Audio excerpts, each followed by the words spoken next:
Hello everybody, it's Maikito. I hope everybody's having a good day.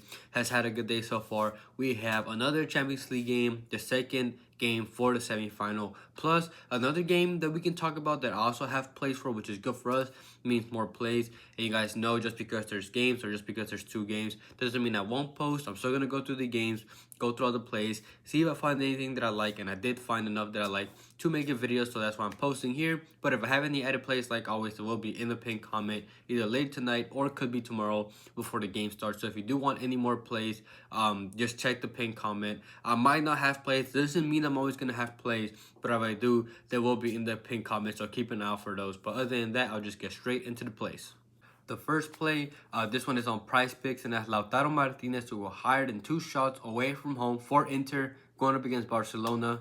You can take a look at its 1.5 line if you want to play a little bit safer. But I'm taking the 2.0 just because I like the 2.0, and he would need to take at least 2 regardless. But somebody in general has to shoot for Inter Milan, and he's their best attacker, so I'm backing him. And again, I like the line. He's averaged 3.56 shots per 90 in the league and 3.04 in the Champions League. And if there's anybody who can beat the Barcelona offside trap, it is Lautaro Martinez. He's great at making those runs. He's a fast player, so if he's onside, he will take those shots. I don't see anybody catching up to him regardless. And he's versatile. If you look at the shots he's taken in the league, he has taken 52 with his right, 29 headers, and 20 with his left. So if he gets a chance, he will shoot, whether it's with his right, whether it's with his left. He's good in the air. It's good for us. And again, he will also take long shots, and he's a strong player. So even when he does have the ball and he's like dribbling or he's near the box, he is very hard to stop. They can't afford to foul him. So he's a strong player that's going to be hard to take the ball away from him. And at the end of the day, I just like this line. Somebody has to shoot for Inter. So I like Lautaro Martinez to go higher than 2 shots. And then the second player prop that I have so far, this one is also on PrizePicks. Lately, Underdog, when it comes to their passing props, they just don't let you bet the under, just the over. And even then, the over is very inflated. But on PrizePicks, I like this. I like Rafinha to go under 35.5 passes for Barcelona going up against Inter Milan. He has been playing a lot of minutes, and he just played that overtime game against Real Madrid, played the full 120 minutes, so he could be tired and he could get subbed out. He tends to not get subbed out in these big games, but if he gets subbed out, it's better for us. And even if he doesn't, I still like the line regardless. The only reason why he went over in that Real Madrid game was because they had to go to extra time. He had only ended with 39 passes, so again, he only barely went over due to that overtime. But in this game, there can't be overtime. Even if there's a draw, because of the first leg, they can't go to extra time, so that's obviously good for us. And if you look at the past couple games that you look at, he went over against Celta Vigo only because he played on the right, and I'll go over that in a minute. But when he plays on the right, he went under in 3 straight before that against Dortmund, twice against Leganés. He barely went over against Atletico, barely went over with 36, but they're known for dropping back. He had played him again, went under with 33. He went over in one game against Benfica, barely with 36, and then under with 33. So he has barely gotten over this line. So it shows you that he is this line is sharp, but I still think he goes under in this line. Inter a team that will try to play possession of the ball, and they are more likely to go down in this game, which obviously means more possession of the ball for Inter Milan and less passes for Barcelona and Rafinha.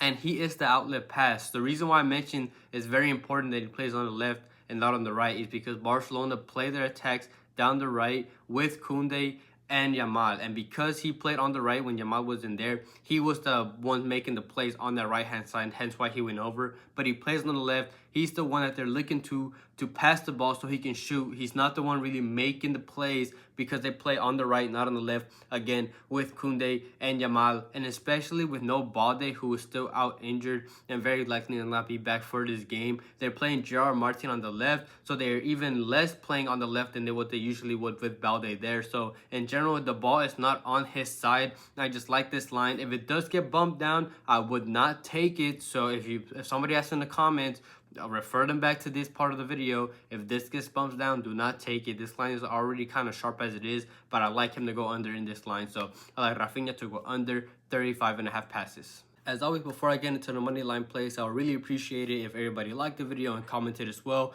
It helps boost the video algorithm-wise to more people, and it's a good way to support the channel. And if it's not supporting the channel, asking questions about plays or asking questions, obviously plays that I haven't mentioned before, or just asking questions about soccer in general, I'll try to answer them to the best of my abilities in the comments below. And if you're not subscribed, please subscribe and turn on notifications so you're notified when these videos are out to the public. And then you can also get notified by joining my Discord. It is completely free to join. It's not a premium or anything like that. You can join that. I notify people when the video goes out there as well. And you can talk about your plays, other plays, talk about other sports, all linked in the description. So if you want to join that, you're more than welcome to. And if you want to get the videos out even earlier than what you usually would and support the channel a little more, I do have the membership link in the description if you want to join that as well. Again, that's the only form of premium I have. I don't hide any more picks. You just get the video out even earlier than what you usually would to try to avoid potential bumps and plays getting taken away.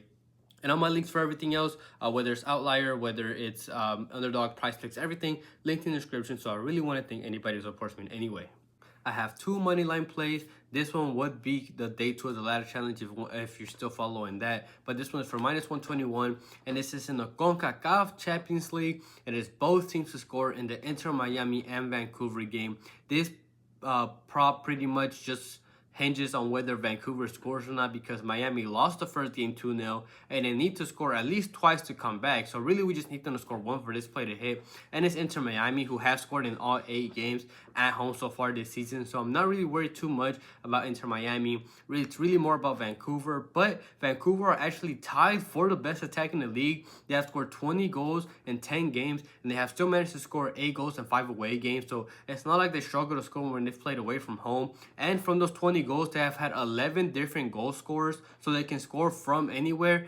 First of all, their striker has 6 goals on his own, but after that, their midfielders can score, their defenders can score. They can score from anybody, which is what I like as well. And Miami have always tended to be leaky on defense, even with this team that they have. They have been leaky so far this season. They just let in 4 goals against Dallas, which was a rotated squad, but they still had some starters, and they had just in general have been leaky. They have conceded in 6 out of 8 games at home, and the reason why they win and the reason why they're so good is because of their offense, not necessarily their defense. And their biggest weakness has been defending through balls, which is the main source of attack that Vancouver takes in general. Hence how they were able to score 2 goals in the first game and have a good quality squad.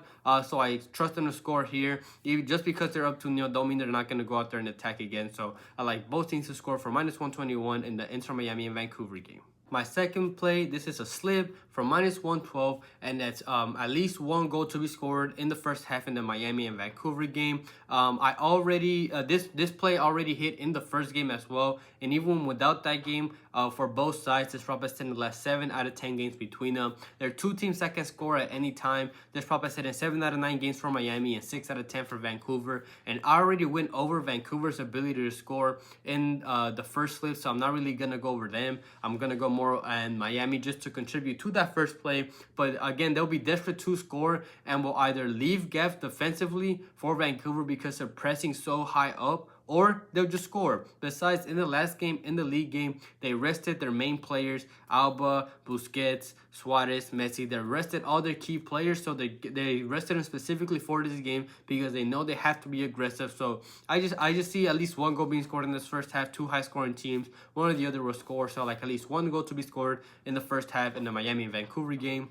And the second play, this was in the Champions League, and that's Barcelona to score the first goal against Inter Milan. First of all, Inter Milan are in bad scoring form. They have lost 3 straight and have been scoreless in all 3 games against Bologna, Milan, and Roma. And Barcelona is not a good, it's not like it's an even better matchup. It's not going to get any better against them. Barcelona have historically been undefeated, first of all, at home against Inter Milan, which just shows that they already have the upper hand against them. They have lost a Serie A lead so far. They're down by 3 points.